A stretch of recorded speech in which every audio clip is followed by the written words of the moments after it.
संत कबीर साहब को जो है संत कबीर जो कबीर दास कहलाते हैं, ये ज़्यादातर लोगों को मालूम है जो नॉर्थ इंडिया में रहते हैं, यूपी, बिहार, पंजाब, जो अपर साइड ऑफ इंडिया है, वहाँ के लोगों को जो है संत कबीर दास के बारे में मालूम है। एक रहस्यमय शख्सियत, जो ऐसी शख्सियत थी जो अपने दोहों में, दोहे वो चीज़ होती है जैसे उर्दू में शायरी होती है, ऐसे जो है वो उस ज़माने में जो है उनकी ज़बान में जो इस इलाके में चलती थी, उस इलाके की ज़बान में दोहे कहा जाते। दोहे में जो है इनकी अगर आप देखेंगे तो ये जो है ज़्यादातर पाखंडवाद के बारे में बात करते, यानी हिंदुओं की पाखंडवाद है तो हिंदुओं को जो है ये उसके खिलाफ बात करते थे। अब मुसलमान को ये मालूम था कि ये शख्स मुसलमान है, मुसलमान होने के बावजूद जो है संत कबीर दास मुसलमान के अंदर की जो पाखंडवाद थी उसके खिलाफ भी बात करते थे। इसकी वजह से जो है थोड़े से एक ऐसी चीज़ फैली हुई थी कि ये मुसलमान तो है लेकिन हमारे खिलाफ बात करता है, इसलिए मुसलमानों ने थोड़ी सी इनसे जो है दूरी बनाई रखी हुई थी। सारे मुसलमान नहीं थे, कुछ मुसलमान थे जो इनके मुरीद थे, मुरीद यानी शिष्य, ये थोड़े से इनके साथ थे और ज़्यादा हिंदू इनके जो है शिष्य बने हुए थे। अब दोनों तरफ जो है मुसलमानों की अगर गलती है तो मुसलमानों को दोहे में जो है वो गलतियां दिखाते थे, और हिंदुओं में जो भी गलतियां थी उसके बारे में भी ये अपने दोहों में लिखते थे, यानी बताते थे उन लोगों को। और जब मुसलमानों को ये पता था कि ये मुसलमान आदमी है, यहाँ तक तो बात क्लियर हो गई, इसका सबूत मैं आपको दे दूंगा।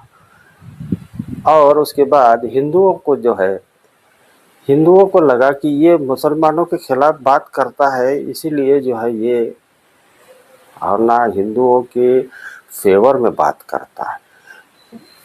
हिंदू लोग ज़्यादातर बेचारे वो कंफ्यूज ही रहे कि ये शख्स मुसलमान है या हिंदू है, इसलिए कुछ हिंदुओं ने इनसे सवाल पूछा। सवाल ये पूछा कि कबीरदास जी आप कौन से मज़हब के हो, यानी आपका धर्म कौन सा है। उन्होंने इसके बारे में रहस्य बनाए रखा और अपना मज़हब बताया नहीं।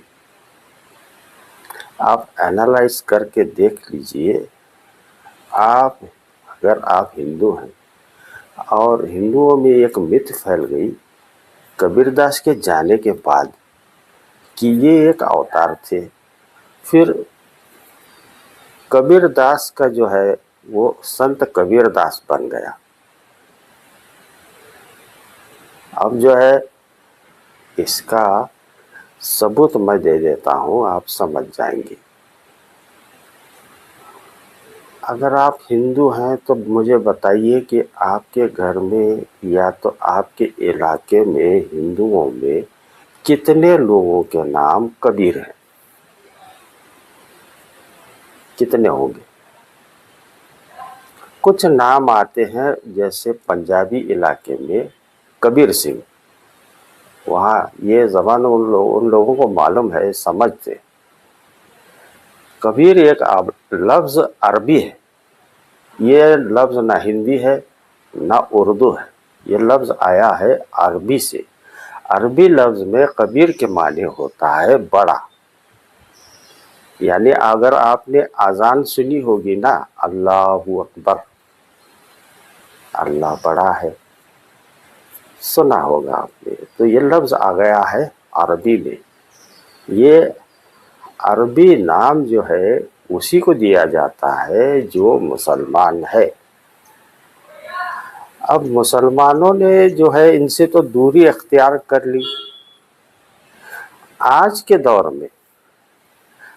दौर में क्या हुआ, मुसलमान ने जो क्या किया, हिंदुस्तान का जो इंडिया का रहने वाला है, इनसे दूरी ज़्यादातर बनाए रखी इनके जाने के, कबीरदास के जाने के बाद में, कि भाई ये अगर हिंदू लोग जो है इसको अपना संत मानते हैं, धर्म गुरु मान रहे हैं, तो हम इस तरफ क्यों जाएं। तो इन लोगों ने जो है पूछ गूछ एनालिटिक जो है रिसर्च करना ही छोड़ दिया। हिंदुओं ने क्या किया कि इनकी जो दोहे थे उनको इकट्ठा करके रख लिया। आज भी हिंदी में जो है इनकी किताबें मिलती हैं और इन किताबों में इनके दोहे और उसका खुलासा भी बताया जाता है। हिंदुओं का एक तबका अलग हो गया, यानी जो उनके शिष्य थे। आज भी उनके शिष्यों के कुछ परिवार वाले भी हैं। आज इन लोगों ने जो है अपना एक अलग ग्रुप निकाल लिया बाद में, कबीरदास के जाने के बाद में। इस ग्रुप का नाम इन्होंने रख दिया कि ये कबीरपंथी है। यानी होते हिंदू ही है, लेकिन सिर्फ मूर्ति पूजा वगैरह ज़्यादातर ये लोग करते हुए कहीं नज़र नहीं आते, मेरे पढ़ने में तो नहीं आया। ओवरऑल इस बात का निचोड़ ये है कि कबीरदास जो है, कबीर ये एक अरबी नाम है, ये मुसलमान थे, सिर्फ इतना निचोड़। और जो रहस्य बना हुआ था आज तक जो है, इन दोनों में तो ज़्यादातर कोई झगड़ता नहीं है कि ये था मुसलमान थे या हिंदू थे। सिर्फ जो पढ़े लिखे इंसान थे उनको मालूम था कि ये कबीर जो है लफ्ज़ अरबी है, इसका मतलब ये मुसलमान थे। मिलते हैं साहब।